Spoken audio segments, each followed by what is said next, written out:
Quais frutos vamos apresentar para Deus quando Ele vier nos tomar nota? O paganismo é uma loucura. São Bonifácio, que é um bispo, né?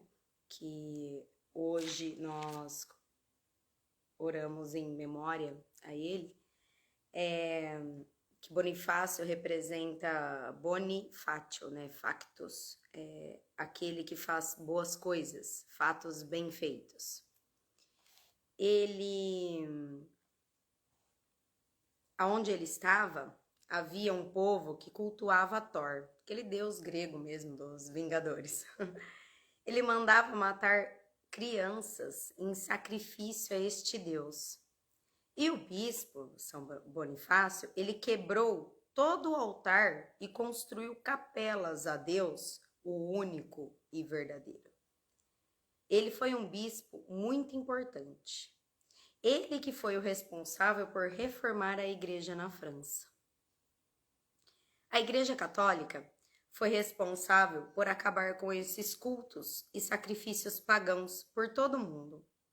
Outro exemplo foi do padre José de Anchieta, que ao chegar em São Paulo e evangelizar os índios, ele se deparou com a situação de uma senhora que no leito de morte, ela confessou que sentia saudade, vontade de quando ela comia ensopado de dedos de crianças. Gente, uma senhora confessou isso, porque José de Anchieta foi evangelizar os índios que moravam na época em São Paulo, que era o nome que se dava de Piratininga. E foi o que ela recebeu. Era a cultura pagã dela, era essa. Então imagina o quanto de coisa a Igreja Católica não fez de bem para o povo, levando o evangelho, levando Jesus às pessoas. Foi a evangelização que exterminou essas culturas. Hoje não cultuamos este Deus, mas existe o Deus dinheiro, o Deus sexo, o Deus avareza e tantos outros deuses que damos nossas primícias a eles. Ou seja, primícia, tudo aquilo que vem de primeiro. Então, ao acordar do dia, ao amanhecer do dia, eu acordo. Qual que é o primeiro Deus que eu cultuo? Qual é o primeiro Deus da minha vida? É a academia, é o dinheiro, é o meu trabalho, é só a minha família, os problemas de cada um. Então, é Deus em primeiro lugar. O respeito ao Senhor passa pela caridade, pela santidade dos sacramentos, como o sacramento do casamento, do batismo, da crisma. O evangelho passa por homens que podem ser bons, mas perdem essa oportunidade de ser bons. Jesus começou a falar aos sumos sacerdotes, mas aplicamos a cada um de nós. Então, no evangelho de hoje, Jesus ele fala aos sumos sacerdotes da época, né? Mas nós também assumimos esse sacerdócio em nossa vida. Jesus se dirige àqueles que poderia ser como São Bonifácio, de levar o evangelho a todos, como Tobit, que foi na passagem da primeira leitura. A vinha, que Jesus fala hoje, dos vinheteiros assassinos, depois eu vou ler o evangelho do dia. A vinha é nossa vida, o reino de Deus dentro de nós. Deus, de vez em quando, ele manda um empregado dele para colher os frutos em nossa vida. Quando escutamos a palavra de Deus, precisamos dar os frutos. Acontece uma colheita, ou seja, uma circunstância para Deus ver os frutos de nossas vidas, para que o final não seja triste.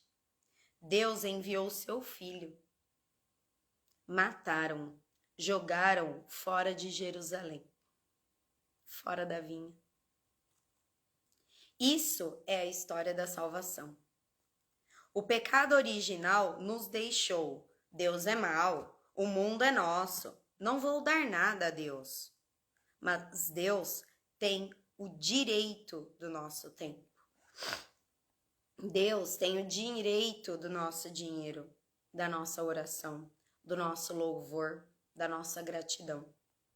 Deus, mas o mundo, o pecado, vem para nos deixar. Deus é chato, Deus é mau. Deus não vê como eu sofro. O que Deus dá para mim? Deus não entende.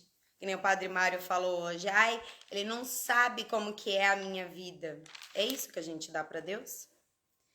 É ruim dar a Deus, nos diz o mundo. Deus é estorvo e eu sou o umbigo do universo. Nós pecamos como se um dia não fôssemos colocados diante de um rei que nos julgará, nos tomará conta do que fizemos, do quanto amamos nessa vida. É a ingratidão que nos faz ficar loucos. Vai que cola essa minha história para Deus, né? Então, ai, não precisa desse sacrifício, não. Ai, não preciso cumprir com nenhum mandamento. Não, eu não sou santo. Isso daí quem fazia era santo. Eu não sou Jesus para perdoar. Eu não sou Jesus para mudar de vida, para parar de fazer essas coisas que eu sei que é errado. Uma vozinha dentro de mim me fala que é errado, mas eu não sou Deus para fazer isso. Então, a hora que eu chegar lá para tomar, porque ele vai me tomar conta do que foi a minha vida, eu vou contar a minha história de vida para ele, ele vai entender. Jesus é a pedra angular, aquela que sustenta tudo e todos. O ser humano, ele não é burro, nem é tapado. No evangelho de hoje fala que eles compreenderam que aquela parábola que Jesus estava contando era para eles. Porque tão importante quanto evangelizar é como evangelizar. Jesus sabia, ele era muito esperto, muito sábio. Ele sabia que ele não poderia chegar falando para aquelas pessoas que eles não estavam dando frutos, que eles estavam como a figueira, cheia de folhas, mas não davam fruto nenhum. Participavam de todos os rituais, entre aspas, seguiam a lei, mas não estavam dando fruto. A primeira lei de todos, amar a Deus sobre todas as coisas e ao próximo como a si mesmo, isso eles não cumpriam, eles não davam esse fruto. Então Deus, em sua sabedoria, né, através do Espírito Santo que habitava em Jesus, que habita em Jesus, ele sabe como falar. Então, muitas vezes a gente, para evangelizar as pessoas, a gente não tem que chegar com o dedo acusador já falando isso que você está fazendo é pecado. A gente pode pedir para Deus nos dar a sabedoria, nos enviar o Espírito Santo para como falar, com quem falar, quando falar. Porque o evangelho, ele deve passar sempre pelo amor. Então Jesus, ele revestia as palavras dele através das parábolas, porque não havia chegado o tempo dele. Ele não poderia falar aos fariseus, ao povo de Israel, ao povo da época, já aquela verdade direta. Então era por isso que ele usava através de parábolas. E aqui fala que as pessoas não eram burras, que as pessoas não eram idiotas, não eram imbecis que não sabiam do que ele estava falando. Aquela parábola serviu sim. Quando eu vou na missa e o padre está evangelizando, explicando através da homilia pra gente o evangelho, a gente sabe sim quando é pra gente. Mas a gente finge que não é com a gente, que é só com o outro que não tá ali que precisava ouvir. E não é assim. Então, eles compreenderam. O que aconteceu é que eles eram maus mesmo. É igual com a gente. A gente compreende que é com a gente, mas a gente não quer seguir aquilo que a gente sabe que é o certo. Por quê? Porque nós somos maus mesmo. O versículo 12 fala: compreenderam que Jesus tinha falado aquelas coisas para eles. Nós sabemos quando o evangelho é para nós e sobre nós. E não é só para nós. Tem mais uns 30, quando o padre está falando ali, passando pela mesma situação. Não é só com a gente. Porque tem gente que tá lá ouvindo e falar assim, ai, mas aquele meu parente que não sai daqui da missa, ele deve ter falado alguma coisa pro padre. Aí o padre Mário falou assim hoje, ah, sim, querida, você é a última Coca-Cola do deserto, e o padre, ele tem muito tempo para ficar ouvindo a tua mãe, a tua avó, a tua sogra que veio aqui, a tua cunhada que veio aqui falar de você. E aí eu preparei toda essa missa hoje porque é para você, tá? Flor linda do deserto. Então, não, quando o padre está falando algo ali para nós, é porque milhões e bilhões de pessoas já passaram por situações que estamos passando hoje lá atrás, passam hoje e ainda vão passar. Não é só para nós, mas quem está lá ouvindo somos nós. E se está servindo para nós, qual que é o fruto que eu vou dar disso? Mas o que você faz quando é para você? Você prende Jesus? Você quer matar ele porque você não... Não, esse Jesus aqui não. O Jesus que eu acredito, ele não fala essas coisas aqui não. Ou você fica com medo. Fala, nossa senhora, isso daqui foi pra mim, hein? Meu Deus do céu, olha, meu Deus, eu tenho que mudar de vida porque isso daqui foi pra mim. O que a gente faz? Só tem essas duas opções. Ou a gente manda prender, matar Jesus e a gente descarta aquele Jesus ali, porque aquele ali, aquele Deus pra gente, ele não... Não, Deus que eu acredito, ele não fala essas coisas não. Deus que eu acredito, ele é só amor. Tudo que eu faço tá certo e eu posso fazer o que eu quiser antes, durante e depois do meu casamento, porque o Deus que eu acredito é amor. É o amar o próximo, não importa as circunstâncias, cada um ama o seu jeito. Ou a gente fica com medo, a gente tem um temor a Deus e fala, nossa, isso foi pra mim. Poxa vida, preciso mudar de vida. Eu ouvi isso, não foi à toa. Olha, tanta coisa estava me prendendo em casa para eu não estar aqui hoje ouvindo isso e eu estou. Então é porque é para mim mesmo. Deixa eu mudar de vida. Me ajuda, Senhor, a mudar de vida. Faça um exame de consciência. Não faça birra. Não fica bicudinho, bravo. Há sempre duas reações. Ou eu vou mudar, ou eu vou embirrar. A nossa postura, a nossa reação é o que nos julga. E nós que escolhemos ser salvos ou condenados.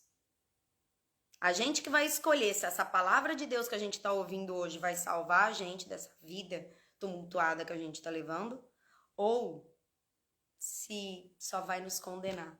Porque eu não quero mudar de vida, eu não vou mudar de vida, mudar dói, eu vou continuar nisso daqui. Então, eu mesma vou me condenar. A quem muito é dado, muito é cobrado. Ai do pai, da mãe, que frutifica menos do que os próprios filhos.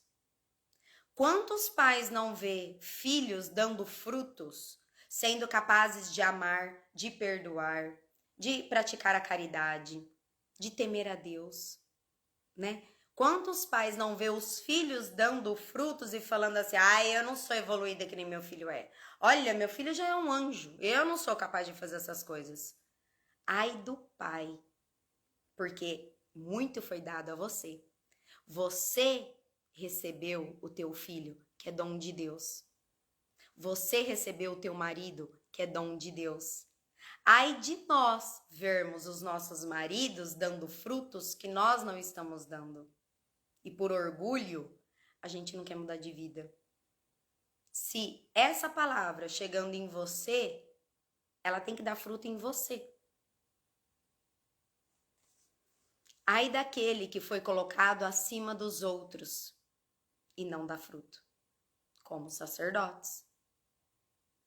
Você recebeu marido, filho, esposo, batismo, crisma, afilhado. Tudo isso que você recebeu pode ser honra ou condenação. Você que é chamado a apaziguar brigas, não a fomentar. Você tem um sacerdócio sobre o coração das outras pessoas. E Deus vem colher os seus frutos. E a gente dá a Deus. Ele não é o ladrão. Às vezes, ele vem no pobre. Naquela pessoa, não só pobre de situação financeira. Às vezes, ele vem no pobre de Deus. Às vezes ele vem naquela mãe, naquele pai, naquele irmão que não pratica a evangelização como você pratica, ou como você tenta, pelo menos, praticar. Às vezes é assim, é em situações que Deus vem, em pessoas. Peçamos a Deus juízo para dar a Ele o que Ele nos pediu. Oremos pelos nossos sacerdotes. Oremos pela vinha que Deus nos deu. Oremos pelos que vivem como se Deus não lhes tivesse dado nada a eles. Que eles se convertam. Oremos por essas pessoas. Oremos para sermos como Tobit, que deu aos pobres e necessitados. Entregue tudo nas mãos do Senhor. Devolva a Ele tudo o que Ele lhe deu, tudo que Ele lhe ensinou. Devolve para Ele o teu filho. Devolve para Ele o teu marido, os seus pais, o seu irmão. Devolve esses corações que Deus te deu. Quem ouviu o Evangelho foi você. Não sejamos como Pedro, que na ocasião que Jesus lhe revelou como seria o seu martírio, ele perguntou para Jesus o que aconteceria a João. Lembram dessa passagem? Jesus lhe respondeu, como na parábola do homem que pagou a mesma quantidade de moedas para os que trabalhavam menos horas que os outros. Então, não cheguemos a Deus, eu tô fazendo tudo isso, mas e o outro, Senhor? O que o Senhor vai fazer pelo outro? Como que o outro vai morrer? Eu tô passando por isso na minha vida, mas e o outro lá vai acontecer o que com ele? Nossa, o Senhor tá falando que quem não crê no Senhor vai ser julgado, vai ser condenado. Não, não façamos isso.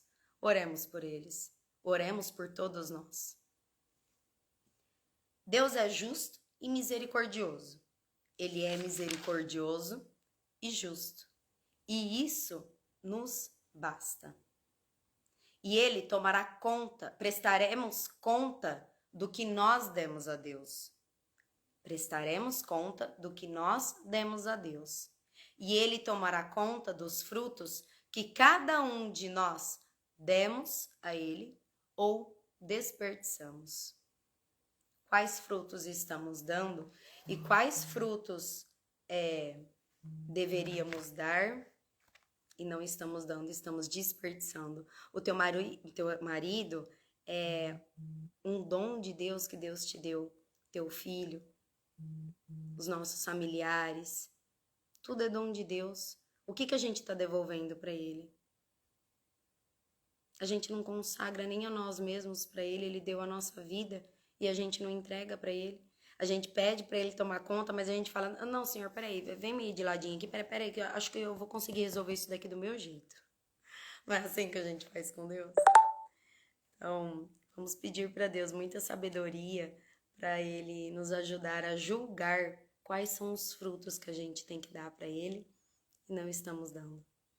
Deus nos abençoe, que passemos uma semana linda, abençoada. Vamos comemorar Corpus Christi e que consigamos dar muitos frutos. Né? Não. Em nome do Pai, do Filho, do Espírito Santo. Amém.